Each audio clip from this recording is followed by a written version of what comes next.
Well, good evening, everybody. We can't leave you here. This place is a dump, announced my mother in a rather loud and worried voice when my parents brought me here to come to college in the mid-80s. It was a long time ago. It's now Anglia Ruskin, obviously the university that we're in tonight. But in those days, it was in the other part of town by the railway station. And I have to say, to be frank, I knew what she meant. We'd spent the last hour driving around Parkway. We'd ended up in a rubbish-filled bit of wasteland in a last-ditch attempt to get off Parkway, ended up by the park in a cul-de-sac. And I have to tell you that that first impression stayed with my mum for a very, very long time. First impressions count for a lot. So does image. Perhaps the image that Chelmsford is rather dull or rather ordinary, and that we all look and behave like Abby or Bobby from Towie will stick. But actually, each place is unique. For me, place is not an entity or an end in itself. Yes, there is the physical place with its buildings and its spaces, its paths, its rivers, and that place should be a high-quality place, it should be inclusive. But actually a great place is much more about the social and economic activity, the people who live there, the connection that we all feel and have with that place. What makes us like a place? What makes us want to live there, or indeed go back to a place as a visitor? So many places I've visited have got the same shops and the same restaurants on their high street, the same houses and the same layout, similar looking parks, similar looking gardens, and they're all dominated by their own visions of Parkway. But actually each place and its people are unique.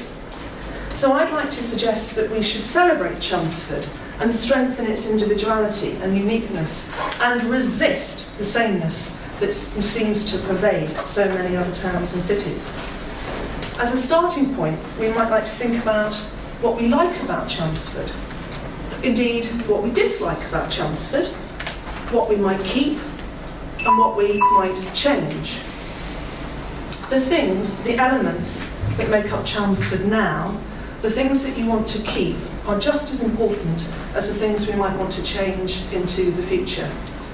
So if I could reach into my large sort of Mary Poppins type handbag and bring out a magic wand, what's the one thing that you would want to change about Chelmsford?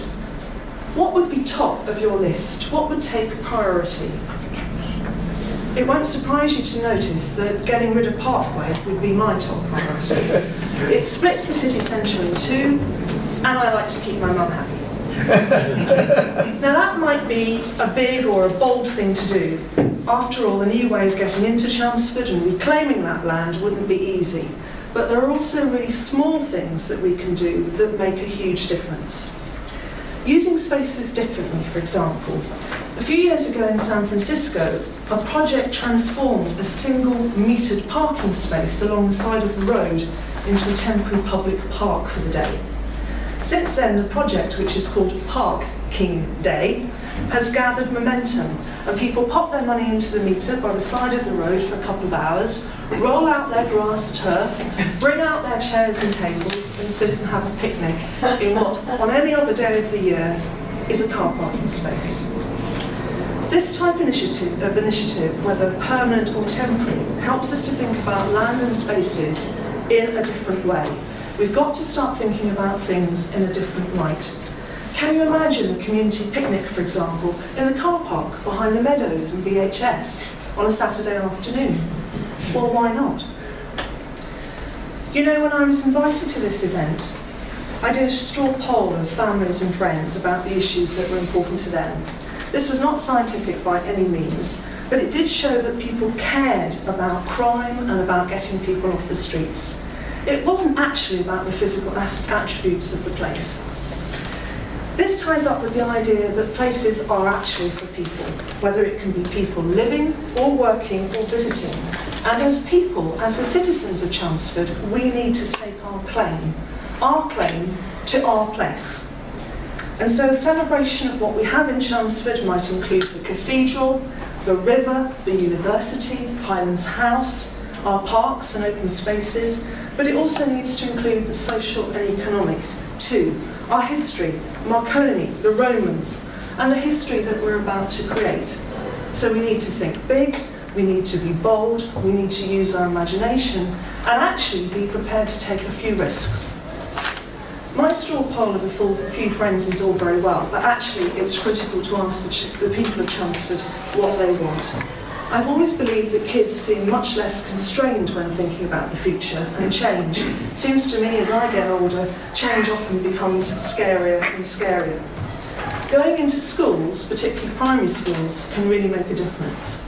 Kids have the most fantastic imagination, look at things in a different light, and this fusion of perspective is very important. From the young to the old, the city needs to be there for everyone. I'm fed up with it being really difficult to walk round with a frail and elderly parent when all it needs is a few more seats with backrests and handrails down the high street. Or hotel rooms that are called accessible, but actually my dad can't shower safely in them. And of course, we all come at it from a very different perspective. Just think next time you go into a coffee shop about the differences in how we all wait in the queue, sit, how we all hold our hot coffee cups, and yet we're in the same environment. That physical space, the coffee shop, is the same physical space, but how we are acting and that activity within it is not. It is individual. So Chelmsford, for me, needs to celebrate and to show off its individuality far more than it currently does.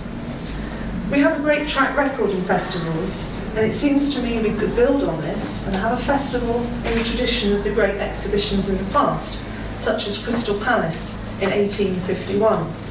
Over 6 million people visited that, and doom and gloom prophecies of riot, plague, and the certain collapse of Joseph Pacman's marvellous structure were soon forgotten.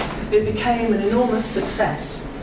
Something like that would provide an opportunity to showcase our talents and Chelmsford's uniqueness, change those first impressions, and help us to make sure that no one else calls Chelmsford a dump again.